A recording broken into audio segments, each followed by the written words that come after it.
ভোটের আগে তৃণমূল নেতা প্রার্থীদের গ্রেফতারের আশঙ্কা। গ্রেফতার অথবা নজরবন্দি করা হতে পারে প্রায় 800 জনকে। আশঙ্কা তৃণমূলের। কলকাতা হাইকোর্টে এই নিয়ে মামলা।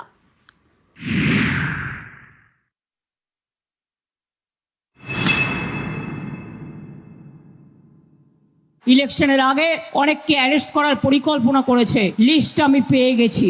আমরাও কোর্টে যাব, প্রত্যেকটা কেসে ইঞ্চিতে ইঞ্চিতে লড়বো। শুধু তৃণমূল কংগ্রেসকে টার্গেট করেছে। সামনেই ভোট, হাতে গোনা আর কয়েকদিন বাকি। ভোটে ট্রাবল মেকার অর্থাৎ গোলমাল পাকাতে পারে কারা, সেই তালিকা তৈরি করেছে নির্বাচন কমিশন। তৃণমূলের দাবি, সেই তালিকায় রয়েছে তাদের মন্ত্রী ও প্রার্থীদের নাম, রয়েছে বেশ কয়েকজন নেতার নামও। সব মিলিয়ে সংখ্যাটা প্রায় 800। ভোটের আগে যাদের গ্রেপ্তার করা হতে পারে অথবা নজরবন্দি করা হতে পারে, এই আশঙ্কায় কলকাতা হাইকোর্টে জনস্বার্থ মামলা করেছেন দানিশ ফারুকি নামে এক আইনজীবী। তৃণমূলের কাদের গ্রেপ্তার করা হতে পারে তার এক তালিকা তৈরি করেছেন মামলাকারী। সেই তালিকায় নাম রয়েছে বেশ কয়েকজন প্রার্থীর। দিনহাটার উদয়ন গুহ, বেহালা পশ্চিমের প্রার্থী রত্না চট্টোপাধ্যায়, হাসনের কাজল শেখ, মেখলিগঞ্জের পরেশচন্দ্র অধিকারী, চোপড়ার হামিদুল রহমান, করণদিঘির গৌতম পাল, হেমতাবাদের সত্যজিৎ বর্মন, ফারাক্কার আমিরুল ইসলাম, সুতির ইমানি বিশ্বাস। এছাড়াও রয়েছেন তৃণমূলের প্রাক্তন বিধায়ক মনিরুল ইসলাম, রাজ্যসভার প্রাক্তন সাংসদ শান্তনু সেন, কলকাতা পুরসভার তৃণমূল কাউন্সিলর বাপি ঘোষ, অমল চক্রবর্তী এবং অনিন্দ কিশোর রাউত।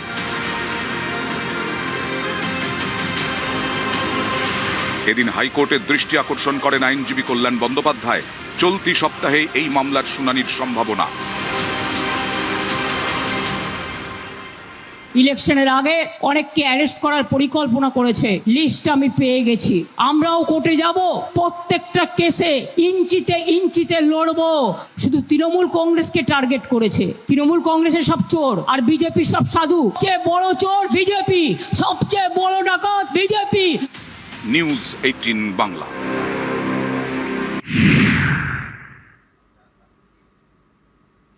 কাজে গাফিলতি হলে জিরো টলারেন্স, যেতে পারে চাকরিও। ওসিদের হুঁশিয়ারি নির্বাচন কমিশনের।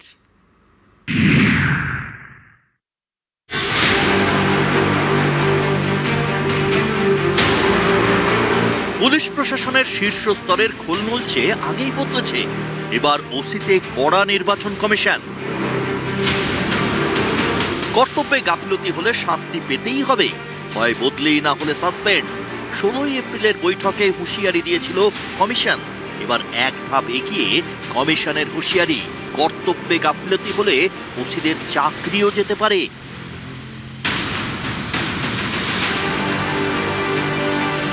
বৃহস্পতিবার রাজ্যে প্রথম দফার ভোট, সোমবার কমিশনের নির্দেশ। ভোটের দুদিন আগে থেকেই এলাকা বহিরাগত শূন্য করতে হবে। ভোটে বোম পড়লে, গুলি চললে তার দায় নিতে হবে ওসিদের। ছাপ্পা বা বুথ জ্যাম হলেও দায় নিতে হবে ওসি এবং এসডিপিওদের। দায় তো নিতেই হবে, দিতে হবে কড়া শাস্তি। কর্তব্যে গাফিলতি হলে ওসিদের বাধ্যতামূলক অবসরে পাঠানো হবে, এমনকি চাকরিও যেতে পারে। হুঁশিয়ারি কমিশনের। ইলেকশন সংক্রান্ত ওসিদেরকে বলে দিয়েছি কি এবার জিরো টলারেন্স আছে ইসিআই। ওসি কে আমরা দু মাস থেকে বলছি কি আপনি তৈয়ার থাকুন, আপনার এরিয়া পরিষ্কার পরিচ্ছন্ন করুন। আমরা দেখবো কি এখন পর্যন্ত পরিষ্কার পরিচ্ছন্ন হয়নি, আর তারপরে এখানে ইলেকশন দিনে রণক্ষেত্র হয়ে যাচ্ছে কিছু এরিয়া। তো ন্যাচারালি আমরা দায়িত্ব ওসি কে রাখবো। এটা নেই কি ওনার সুপারভাইজার অফিসার দায়িত্ব এড়িয়ে যাবেন, কিন্তু যে প্রাইমারি দায়িত্ব থাকবে ও স্টেশন হাউস অফিসার থাকবে। স্টেশন হাউস অফিসার উপর খুবই সখ্ত অ্যাকশন হবে। আর কমিশন এটা বলেছে কি এরকম প্রসিডিং হতে পারে which may lead to compulsory retirement or dismissal or removal from service. 15ই মার্চ রাজ্যে ভোটের দিন ঘোষণা করে কমিশন। তারপর থেকেই রাজ্য পুলিশ প্রশাসনের বহু পদে বদল করছে কমিশন। এবার ভোটের আগে ওসিদের সাবধান করে দিল কমিশন। করছে না ওসিরা বিভিন্ন জায়গায়, এখনো মানুষকে ভয় দেখানোর কাজ করছে। এখনো বাড়ি বাড়ি তৃণমূলের সঙ্গে গিয়ে সিভিক ভলেন্টিয়ার্সদের নিয়ে ভোট না দেওয়ার জন্য, বিজেপির পোস্টার খোলার জন্য কথা বলছে। আমরা তো নির্বাচন কমিশনকে জানিয়েছি, বিবৃতিতে কোনো কাজ হবে না, অ্যাকশন নেই তারপরে দেবো। কমিশন এখন খুবই বেশি জমিদারি মনোভাব দেখাচ্ছেন, তাদের নিজের কাজ করতে পারছেন না, একটা ভোটার লিস্ট তৈরি করতে পারলেন না, সুপ্রিম কোর্টের কাছ থেকে বারবার থাপ্পড় খেতে হলো। সেই কমিশন আজকে বারবার অন্য যারা ক্যাডার, যাদের সাহায্য নিয়ে এই গত 80 বছর ধরে নির্বাচন হয়ে এসছে, তাদেরকে ভৃত্যর মতন করে তাদের ভয় দেখাচ্ছেন। তারা কৃতদাস, তারা কি কমিশনের কর্মী? তাদের সংসার কমিশনের পয়সায় চলে? যে বলছেন যে চাকরি থেকে ছাড়িয়ে দেবো, বরখাস্ত করব। রাজ্যের মুখ্য নির্বাচনী আধিকারিক আরো এক ধাপ এগিয়ে স্পষ্ট জানিয়ে দিলেন, সাসপেন্ড নয়, চাকরি থেকেই বরখাস্ত করে দেওয়া হবে। উদ্দেশ্য একটাই, এবারে বাংলার ভোট নির্বিঘ্নে পরিচালনা করা। আর সেই কারণেই এই কড়া শাস্তিমূলক পদক্ষেপের হুঁশিয়ারি রাজ্যের মুখ্য নির্বাচনী আধিকারিকের। ক্যামেরায় কুণাল চৌধুরীর সঙ্গে সোমরাজ বন্দ্যোপাধ্যায়, নিউজ 18 বাংলা, কলকাতা। একদিকে আমরা দেখলাম ওসিদের হুঁশিয়ারি নির্বাচন কমিশনারের, অন্যদিকে ভবানীপুরে দায়িত্বে থাকা 3 সরকারি কর্মীকে সাসপেন্ড। 3 সরকারি কর্মীকে সাসপেন্ড করলো কমিশন। আরো একবার আপনাদেরকে জানাবো, ভবানীপুরে দায়িত্বে থাকা 3 সরকারি কর্মীকে সাসপেন্ড করলো নির্বাচন কমিশন। কিন্তু কোন গ্রাউন্ডে এই সাসপেনশন? সোমরাজ প্রতিনিধি আমাদের সঙ্গে রয়েছেন। সোমরাজ, কি জানা যাচ্ছে? দেখো, ভবানীপুর বিধানসভা 3 জন এই সরকারি আধিকারিক তারা দায়িত্বে ছিলেন। মূলত ফ্লাইং স্কোয়াড টিমের দায়িত্বে ছিলেন এই 3 সরকারি আধিকারিক। কিন্তু কলকাতা দক্ষিণের ডিস্ট্রিক্ট ইলেকশন অফিসার যে রিপোর্ট দিয়েছেন নির্বাচন কমিশনকে, সেখানে দেখা যাচ্ছে তারা ফ্লাইং স্কোয়াড টিমে থাকলেও যে দায়িত্ব তাদের পালনের কথা ছিল সেই দায়িত্ব তারা পালন করেননি, অর্থাৎ দায়িত্ব পালনে ব্যর্থ হয়েছেন। এবং সেই কারণে ভবানীপুর বিধানসভার ফ্লাইং স্কোয়াড টিমে থাকা 3 সরকারি আধিকারিককে সাসপেন্ড করলো নির্বাচন কমিশন এবং তাদের বিরুদ্ধে বিভাগীয় তদন্ত শুরু করতে বলা হলো। বিশেষ করে যেটা দেখা যাচ্ছে যে নির্দেশিকা জারি করা হয়েছে, সেখানে বলা হচ্ছে যে এক্সপেন্ডিচার অবজারভার অর্থাৎ আয় ব্যয় পর্যবেক্ষক যে রিপোর্ট পাঠিয়েছে তার নিরিখেই এই 3 সরকারি আধিকারিককে সাসপেন্ড করার সিদ্ধান্ত নেওয়া হয়েছে। 3 জনই রাজ্য সরকারের কর্মচারী বলেই কমিশন সূত্রে খবর। বেশ।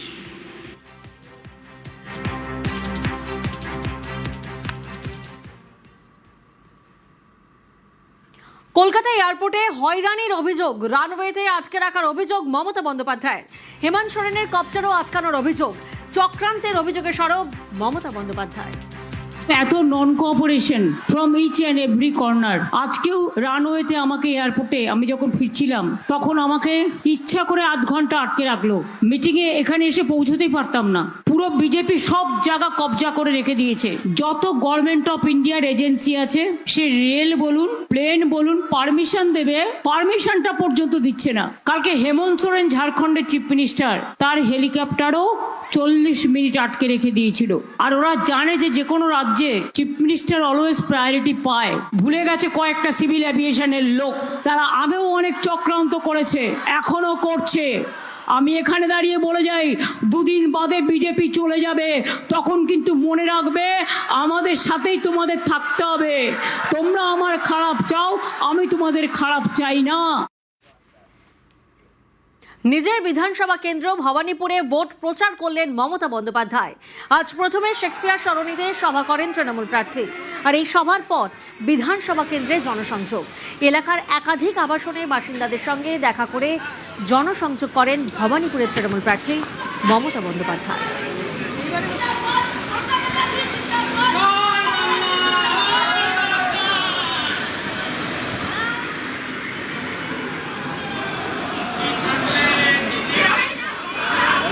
ভবানীপুরে জনসংযোগ সারেন ভবানীপুরের তৃণমূল প্রার্থী মমতা বন্দ্যোপাধ্যায়।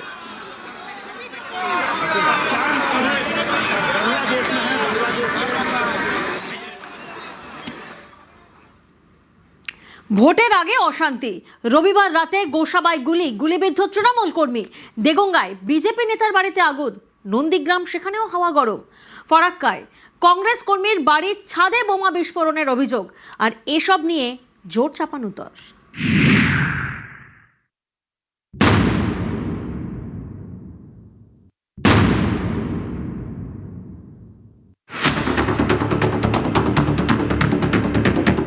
ভোটের বাংলায় চলল গুলি। রবিবার রাতে গুলিবিদ্ধ তৃণমূল কর্মী দিব্যেন্দু গায়েন, তার ডান পায়ে গুলি লাগে। দক্ষিণ 24 পরগনার গোসাবা বিধানসভা এলাকা। এখানকার শম্ভুনগর গ্রাম পঞ্চায়েত এলাকার বাসিন্দা দিব্যেন্দু গায়েন, তৃণমূল কর্মী। রবিবার সন্ধ্যায় তিনি দলীয় বৈঠকে যান। বৈঠক শেষে বাইকে বাড়ি ফিরছিলেন, বসেছিলেন পিছনের সিটে। তখন প্রায় রাত 11টা। অভিযোগ, রাস্তার পাশে দাঁড়িয়েছিল দুষ্কৃতীরা। বাইক তাদের কাছে পৌঁছতেই গুলি চালায়। তৃণমূল কর্মী দিব্যেন্দুর ডান পায়ে গুলি লাগে,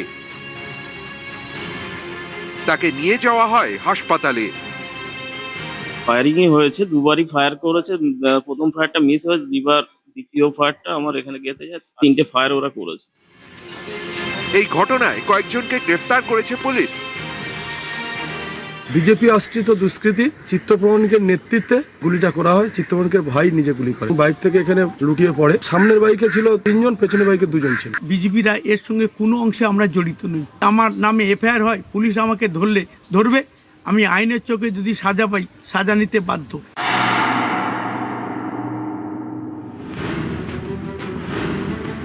উত্তর 24 পরগনার দেগঙ্গা, এখানকার বেড়াচাপার বাসিন্দা সহদেব ভৌমিক, বিজেপির মণ্ডল সভাপতি। সহদেবের দোতলা বাড়ির নিচের তলায় থাকেন তার দাদা শিবনাথ।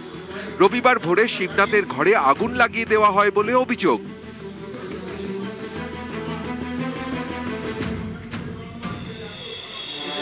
শিবনাথকে আহত অবস্থায় উদ্ধার করা হয়। দমকল গিয়ে আগুন নিয়ন্ত্রণে আনে, ততক্ষণে সব পুড়ে ছাই। এই ঘটনায় বিজেপির অভিযোগের আঙুল তৃণমূলের দিকে। তৃণমূল মানতে নারাজ। পেট্রোল ঢেলে পুরো ঘরটাকে আগুন ধরিয়ে দেওয়া হয়। উদ্দেশ্য একটাই, ভারতীয় জনতা পার্টির প্রার্থী যিনি তরুণকান্তি ঘোষ, তিনি এখান থেকে জিতবেন, এটা শাসক দল বুঝে গেছে। যার জন্য কর্মীদের মধ্যে একটা আতঙ্ক ছড়িয়ে তার জন্য এটা করেছে বলে আমার মনে হয়। আগুন ধরাটা এটা আমরা সমর্থন করি না। পুলিশ তদন্ত করে দেখুক কে আগুন ধরিয়েছে, কিন্তু তৃণমূল এই ধরনের রাজনীতি করে না। বিজেপি প্রচারের আলো আনার জন্য বিভিন্ন পরিকল্পনা করছে।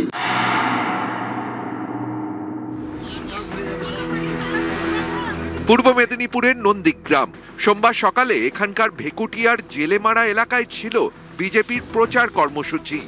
অভিযোগ, সেই সময় তাদের বাধা দেয় তৃণমূল, বেঁধে যায় সংঘর্ষ। ভাঙচুর চালানো হয় বাইকে। ধারালো অস্ত্রের আঘাতে আহত হন 3 বিজেপি কর্মী। তাদের নিয়ে যাওয়া হয় নন্দীগ্রাম সুপার স্পেশালিটি হাসপাতালে। তাদের খুন করার উদ্দেশ্যেই তাদের এইভাবে কুপানো হয়েছে। এটা কি শান্তিপূর্ণ ভোটের নমুনা? তৃণমূল কংগ্রেস যারা গুন্ডারা এখনো ছাড়া আছে, তাদের যদি বাইরে রাখে, এই 23 তারিখে শান্তিপূর্ণ ইলেকশন কখনোই হবে না। আমাদের কর্মীদেরকে প্রচন্ডভাবে মারধর করে বাঁধ ভেঙে দিয়ে তাদেরকে ঘরের ভিতরে রেখে দিয়ে বেরোতে দিচ্ছে না। ওরা অ্যাডভান্স থানায় চলে এসছে, ব্লেড দিয়ে চিরিয়ে ফিরিয়ে নিয়েছে, আমাদেরকে মেরেছে, আহত করেছে, কেস দিয়ে কিছু মানুষকে দমানোর জন্য। ওদের যেটা অভিযোগ এটা ঠিক মিথ্যা। পূর্ব মেদিনীপুরের ভগবানপুর বিধানসভা এলাকা, এখানকার নেতুরিয়ার বিজেপি নেতা শান্তনু ঘড়ুই। অভিযোগ, রবিবার গভীর রাতে তার বাড়িতে ঢুকে হামলা চালায় দুষ্কৃতীরা। বোমাবাজিও করা হয় বলে অভিযোগ।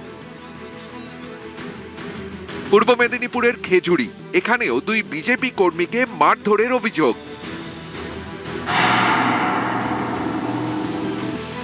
মুর্শিদাবাদের ফারাক্কার মানিকনগরের বাসিন্দা সাইমুল শেখ, কংগ্রেস কর্মী। সোমবার সকালে তার বাড়ির ছাদে বোমা বিস্ফোরণ হয় বলে অভিযোগ। নিউজ 18 বাংলা। অবাধ সুষ্ঠু ভোটে চ্যালেঞ্জে আধাসেরা দাওয়াই কমিশনের। শুধুই স্পর্শকাতর বুথে মোতায়েন নয়, সেন্সিটিভ বুথ লাগোয়া অলি গলিতেও থাকবে কেন্দ্রীয় বাহিনী। প্রথম দফায় 152 আসনে ভোট, আর এর জন্য কুইক রেসপন্স টিম থাকবে 2000-এরও বেশি।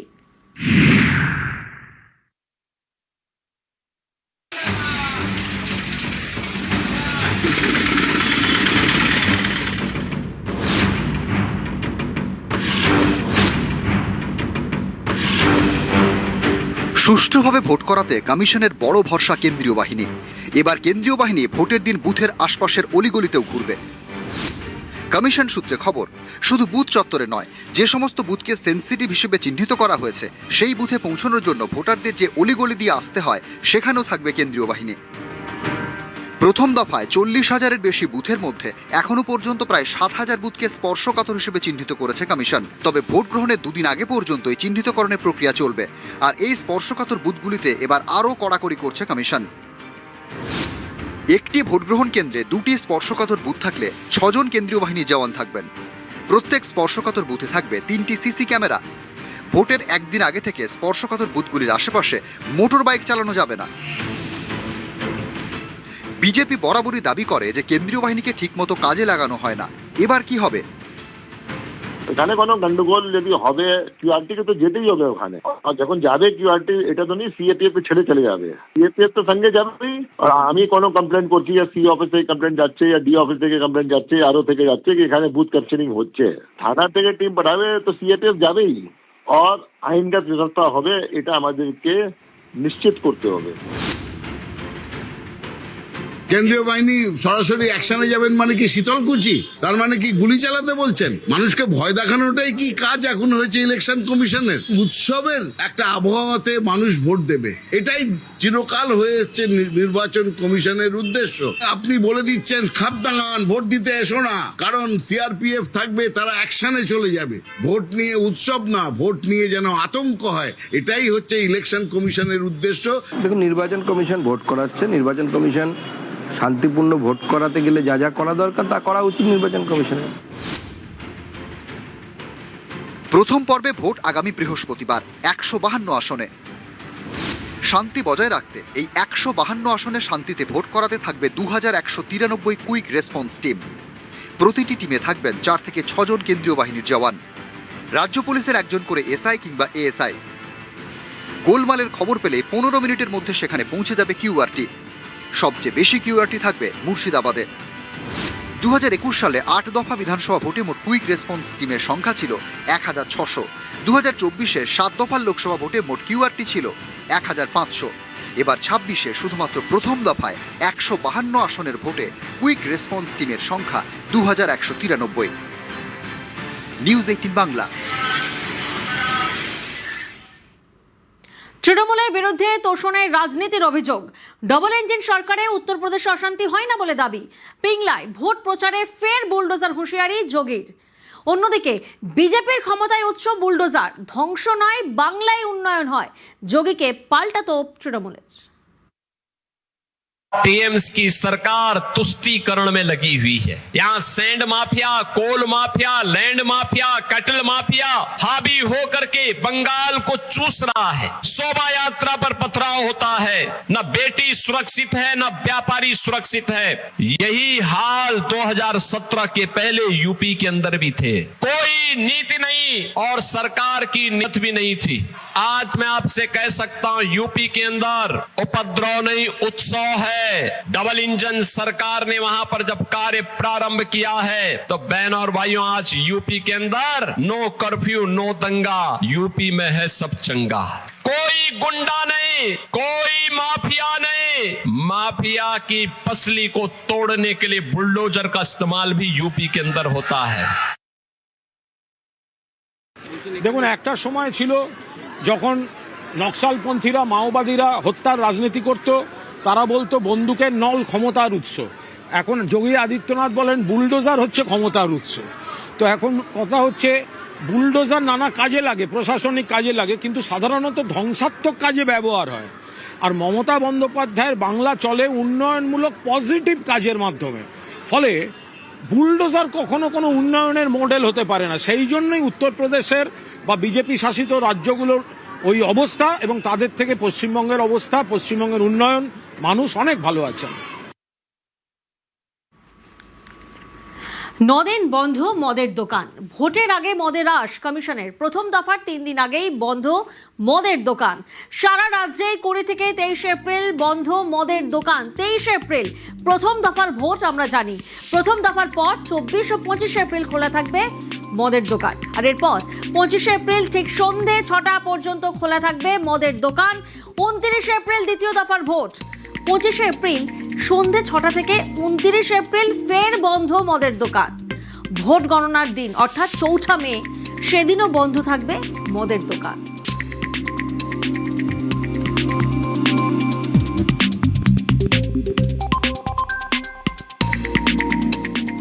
নিউজ